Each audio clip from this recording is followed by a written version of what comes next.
with the measuring the content of instruction study, and we're going to hear from Morgan Polikoff.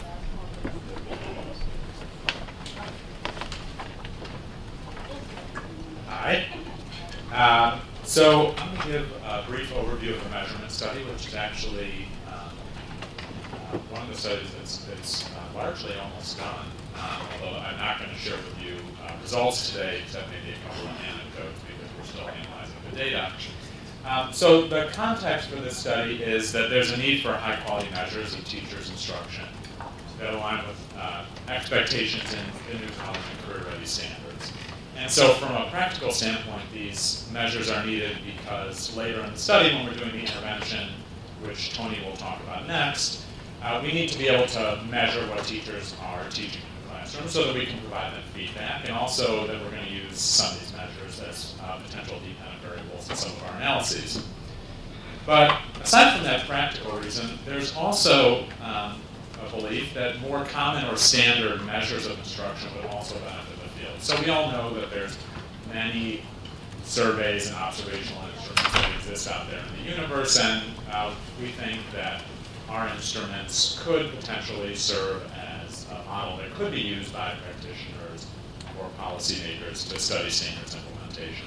So the purpose of this portion of the work is to develop and provide some initial validity and reliability evidence for some survey and observational measures of teachers' instruction. So the questions that we're answering are sort of technical measurement questions. What is the validity of teacher reports of their instruction for a single lesson? And what is the validity of teacher reports of their instruction over an entire semester on a survey? What is the reliability of content analyses of teachers' assignments and assessments? And also of classroom observations of their instruction? And then, do any of the above differ between math and English language arts? So these are the questions that we're seeking to answer. There are two main data sources for this work. So the first is a set of teacher logs and surveys that are based on the Surveys of Enacted Curriculum, which is a tool that was developed by Andy and colleagues at Michigan State University and has been run out of the University of Wisconsin over the past a little bit over a decade. And I'll describe the SEC in a moment, but in essence, the SEC, or the SEC, defines instructional content at the intersection of topics and cognitive demand levels. And so by topics, I mean things like multiplying whole numbers, and by cognitive demand level, I mean performing procedures or generalizing. The surveys also included some revisions, which I'll talk about in a second, that asked teachers about their implementation of the standards for mathematical practice in math, and text type and complexity in English language arts, because those are major focuses of new college and career-ready standards.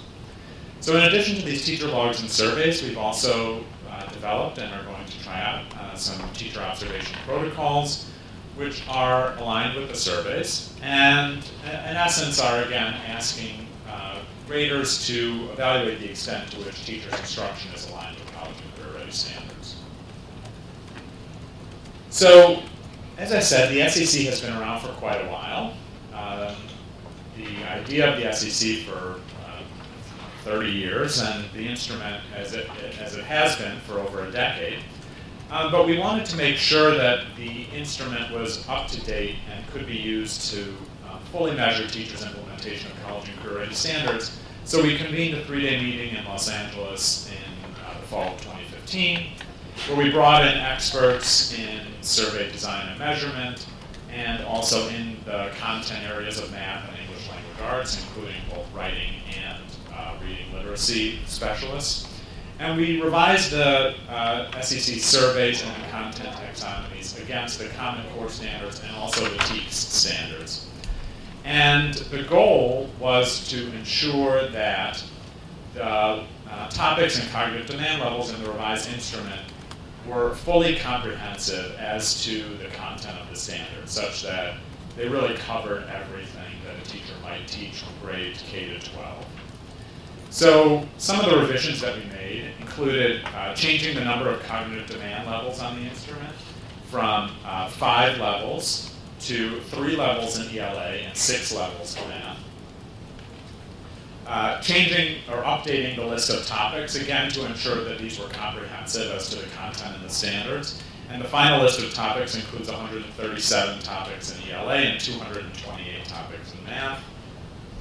Adding a math practices section to the math survey, and adding a text typing complexity section to the ELA survey. So these instruments were revised.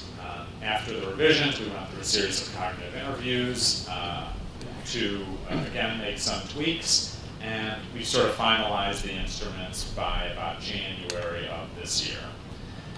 Then we began the data collection for the validation work, and there are two pieces of, two sets of teachers that we use for this validation work. So the first, which is pretty much done, is a pilot of the survey in 60 classrooms, 30 math and 30 ELA.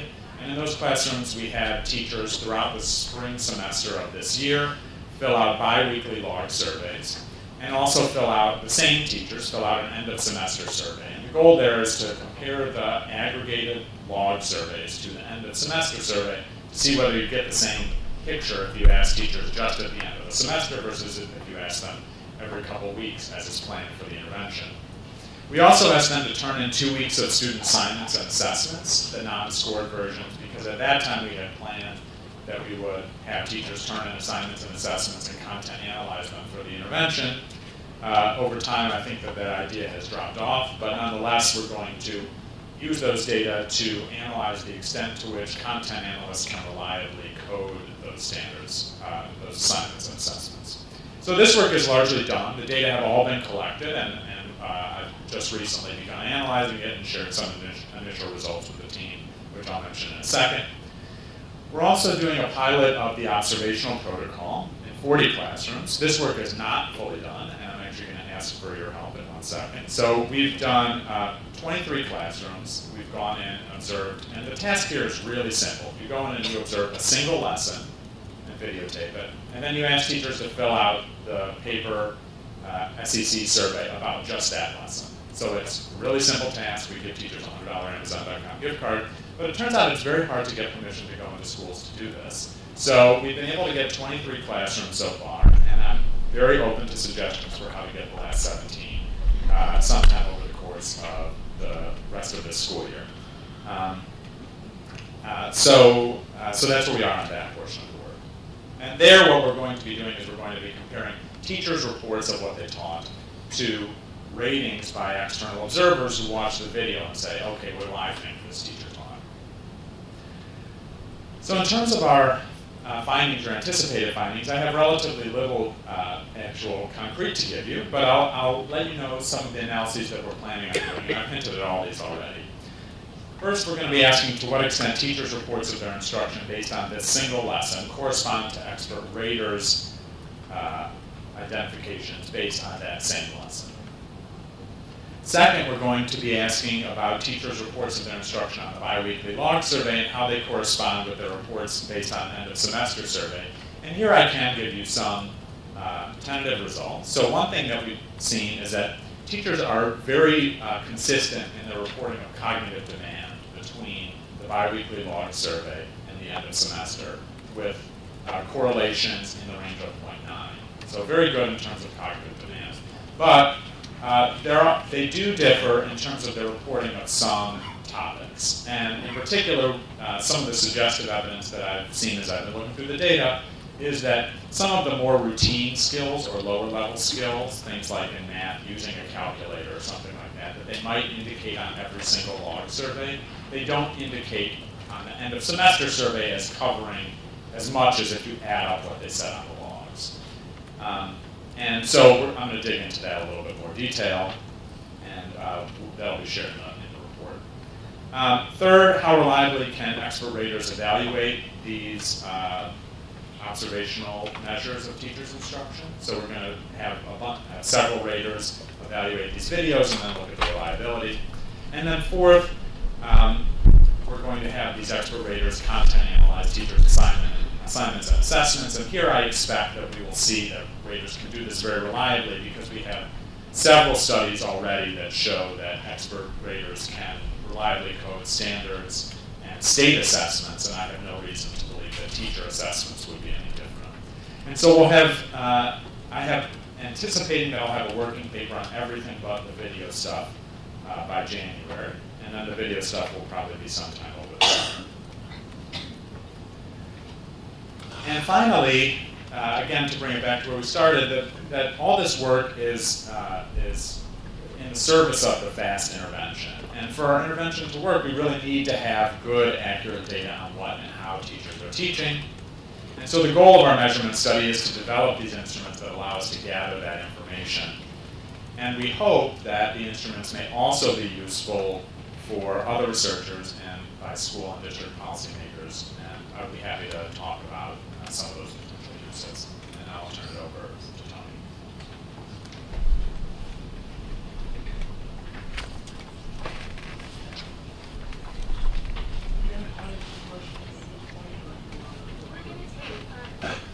Questions for after Toni presents on the FAST program, so we can talk about it all together. Hi everyone, my name is Toni Smith, and I, along with Mike Garrett, am leading the Feedback on Alignment and Support for Teachers, or FAST program study. Today I'm just going to provide an overview of the FAST program and share with you how we plan to study its impact on teachers' instruction and student outcomes. The context for this study is the same one that we've been talking about throughout the day. New college and career readiness standards signify change. These changes include, among others, movement of topics from one grade or course to another, and change of emphasis for particular cognitive demands, processes, and levels of text complexity. We know from research, and frankly our experience working in schools, that as teachers make a shift to new standards, they need support. And in particular, they need support in understanding what the standards require, and in designing and implementing instruction that's aligned to those standards for all students, including English language learners and students with disabilities. The FAST program is designed to provide this support, and it does so by offering teachers tools for reflection, instructional coaching, and access to aligned resources. It's focused in math for grade 4 and English language arts for grade 5. So let's dig into each of these supports a little bit more. We'll start with the tools for reflection. The central tool for reflection is the instructional log that Morgan just described. It's housed in the study-developed online portal for which each teacher has their own individualized account. And so when teachers go into the portal, they log in, and when they go to complete an instructional log, they're asked to report on the instruction that they provided during the particular log period. More specifically, they report on some of the things Morgan mentioned. They report on the level of emphasis that they gave to each topic and cognitive demand. They report on the extent to which they used instructional accommodations that may alter topic and cognitive demand for 3 target students: a median target student, an English language learning target student, and a student with disabilities target student. And in math, they're asked to report on the level of emphasis that they gave to each of the math practices and processes. In English language arts, they're asked to report on the lexiles of the texts that they used during the log period. And this lexile provides a quantitative measure of text complexity. So once they complete that log, a report is immediately generated in their account. And this report can help support reflection on the alignment of their instruction to their state standards. The first thing that they see in the report is a color map. And right here, I've got an example from English language arts. What this color map is really showing is a picture of the teacher's reported instruction on the left and a picture of the state standards on the right. Now I know this is probably pretty hard for all of you to read, so let me kind of walk you through it. Essentially, each of these cells is showing the level of emphasis given for a particular topic, and we see them listed in the middle here, so the rows are the topics, and cognitive demand pair, and the cognitive demands we see listed as the column headers on both sides. So the numbers in the cell represent the proportion of reported instruction on the left, or the proportion of the content of the standards on the right dedicated to that topic and cognitive demand pair. So for example, here in phonics and word recognition, we see 0.059. That indicates that the teacher reported spending 5.9% of their instruction on that topic, and then the cognitive demand is skills concepts. If we look at the corresponding cell on the right, we see 0. That means that the teacher reported teaching something that's not necessarily addressed in the standards. The colors of the cells correspond to the level of emphasis. The darker the cell, the greater the emphasis. So essentially, instruction's aligned if the color pattern on the left matches the color pattern on the right. And so teachers can look at this and see pretty quickly where they're aligned and where there's gaps. And this map will update over time as they accumulate more logs, and so they can continue throughout the year to see where they need to fill in some more gaps. The next thing teachers see in the report differs from math and ELA. For math, teachers will just see a simple bar chart showing the level of emphasis that they've reported for each of the math practices and processes. This also updates over time as they accumulate more logs, and so they can see where they need to be spending more time for particular math practices or processes. The higher the bar, the more emphasis. So you can see there's some places in this particular one where there hasn't been any emphasis. So they'll want to start working on those areas. For ELA, that bar chart is replaced with a picture of the lexiles that were reported for the textbooks used at the different log time periods. And in this graph, we have 3 different log periods on the horizontal axis. Blue dots represent the lexiles for literary texts that the teachers may have used, and the red dots for the informational texts. The higher the dot, the greater the lexile. So the teachers can see over time if they're actually approaching grade level lexile and reflect on how they might do that. And then finally for math and ELA, teachers will see a bar chart of the accommodations that they've reported using for the 3 target students. The median in blue, the ELL student in yellow, and the student with disabilities in red.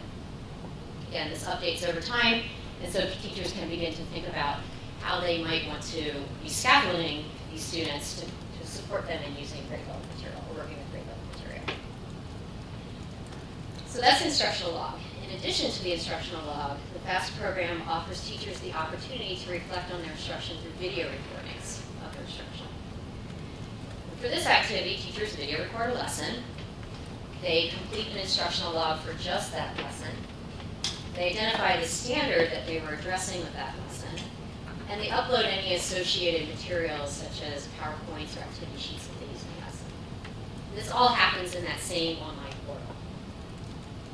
They will eventually get feedback on that lesson and video through a series of video clips that are carefully chosen to support teachers in reflecting on the extent to which they reported instruction in the log actually matches what happened in the lesson, the extent to which the lesson actually addresses the standard they said they were addressing, and the extent to which they were able to maintain cognitive demand for all students throughout the lesson.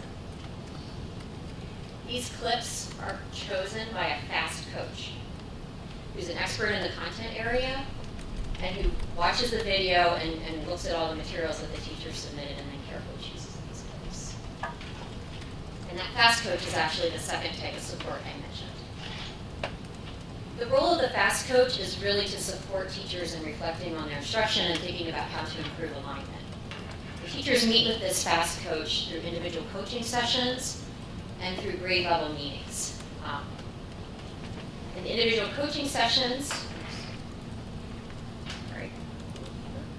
try to go backwards and sorry.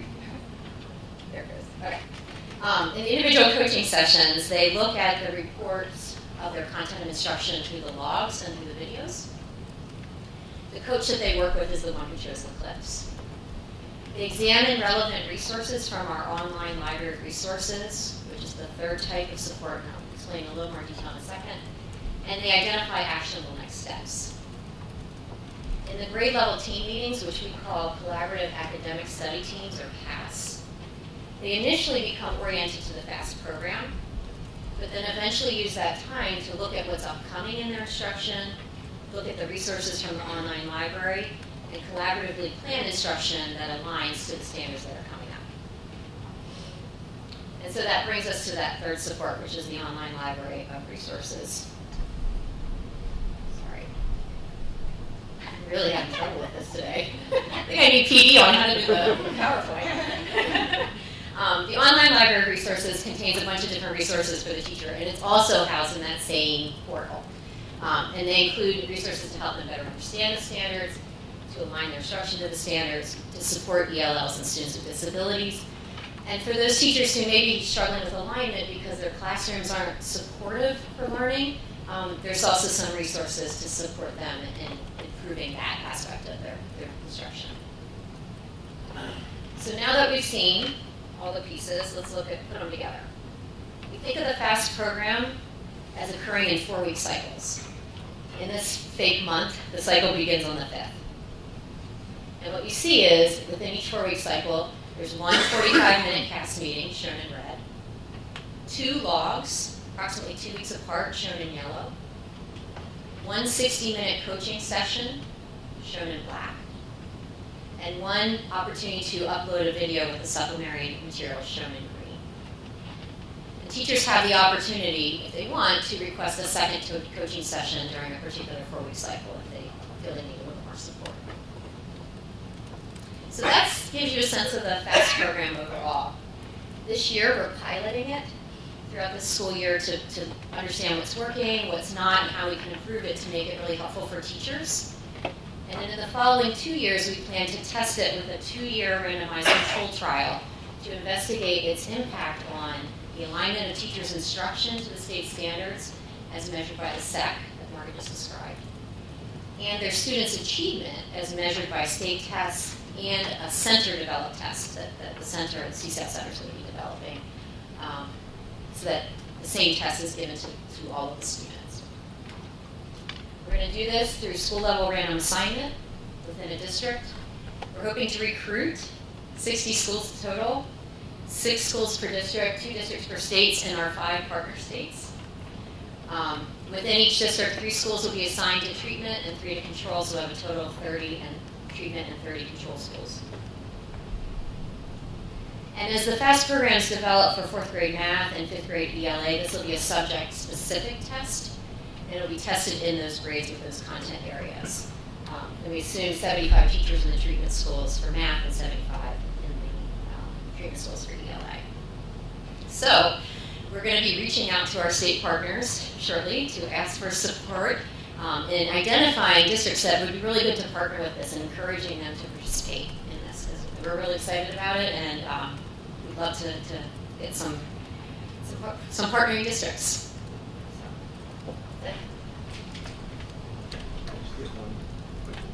Yeah. In the instructional use in the library. Yeah.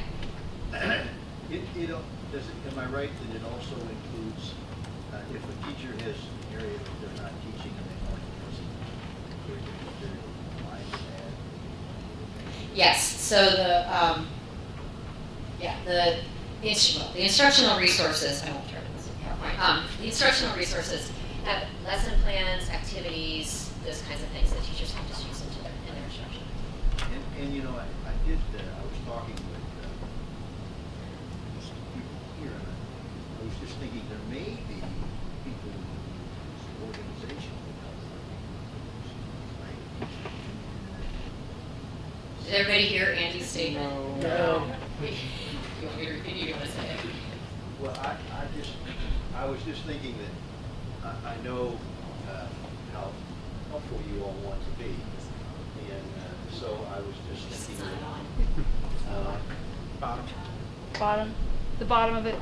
I know how helpful you want to be, and we want to give you every opportunity to help us. And I was just thinking that beyond our partner states, there may be other people in organizations in the room that have contacts in our partner states that could be helpful to us as well. So I was just thinking, for crazy's sake, how about the American Federation of Teachers?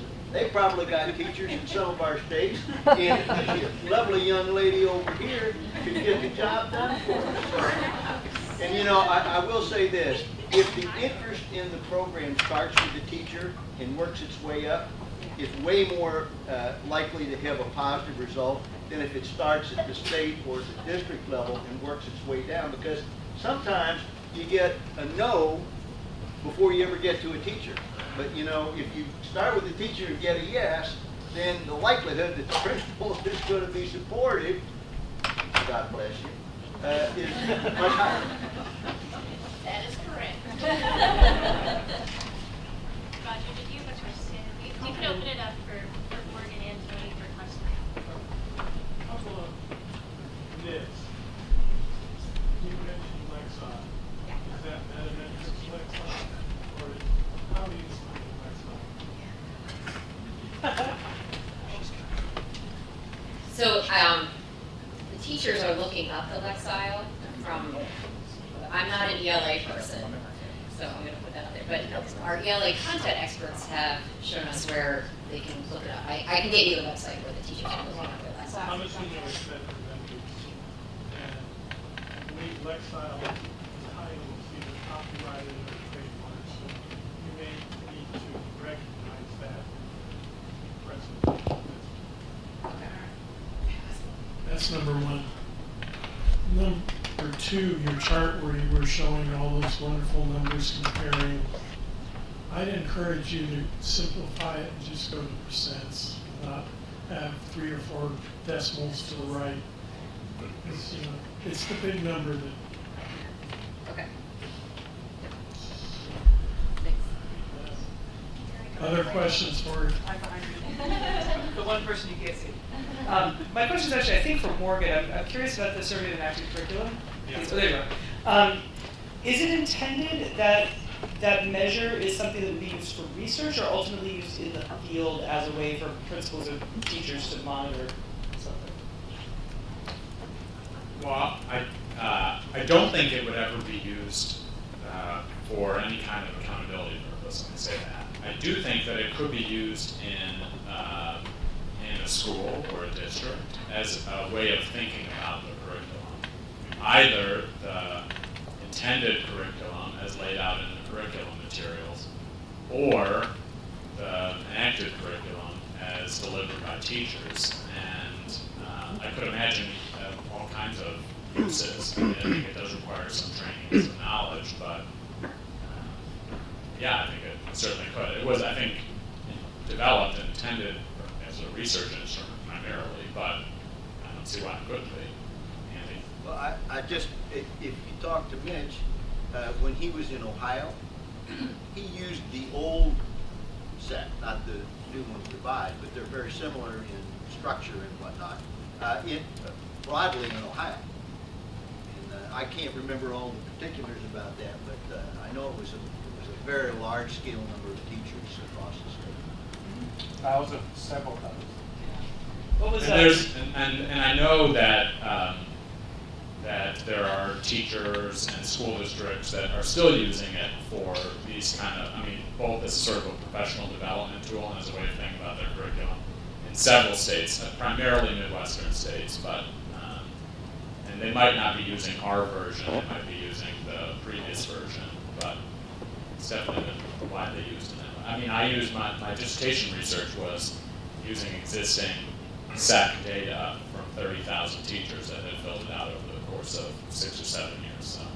How many items are on it? Well, so I guess I could have put a picture up here. So I mean, there's a lot of items. I mean, the way it works is you indicate all the topics from the list that you taught in a given period, and then for each topic that you taught, you indicate how much you emphasized it, and then how much you emphasized each level of cognitive demand. So it actually varies quite a lot by subject and how long the period is. In math, I think it's actually quite easy, especially in a short time span, because in math you tend to cover just a couple topics at a time.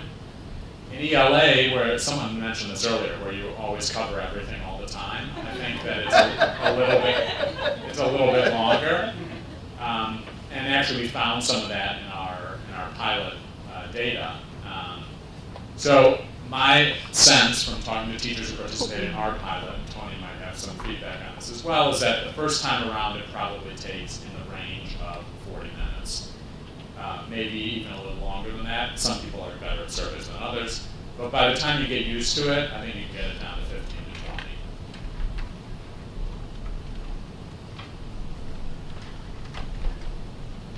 Hand it back.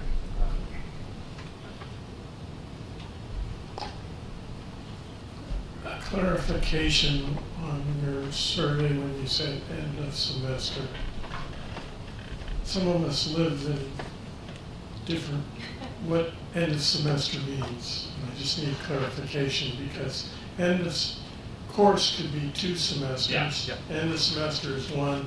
We have situations where we have basically trimesters. Right. So yeah, so in point of fact, you can use it for any length of time. And so we use actually basically the exact same survey for 2 weeks that we do for a semester. And all you do is usually when you talk about content, you want to talk about a whole year because you want to compare the whole year's instruction to the standards. And so you just aggregate it up to the whole year, and you can weight by the number of days in the period, that sort of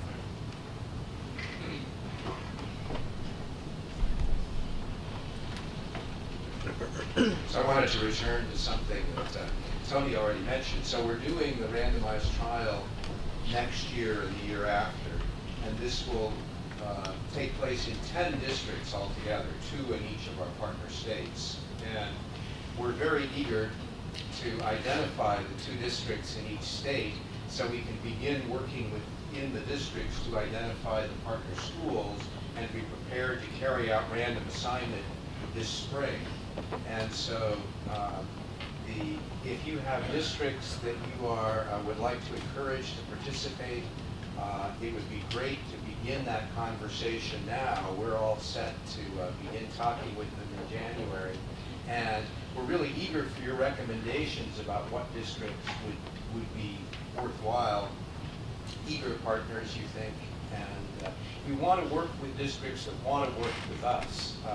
This is completely voluntary. We think it's a great resource, and it should be an exciting opportunity. Furthermore, we're interested not just in looking at the impact of this, which will be very important, but what the teachers and schools who participate think about it. We will be constantly soliciting their advice and participation in this 2-year intervention, and we might modify the intervention between years depending on feedback. So it's a great opportunity for the participating districts to guide the future development of the FAST intervention.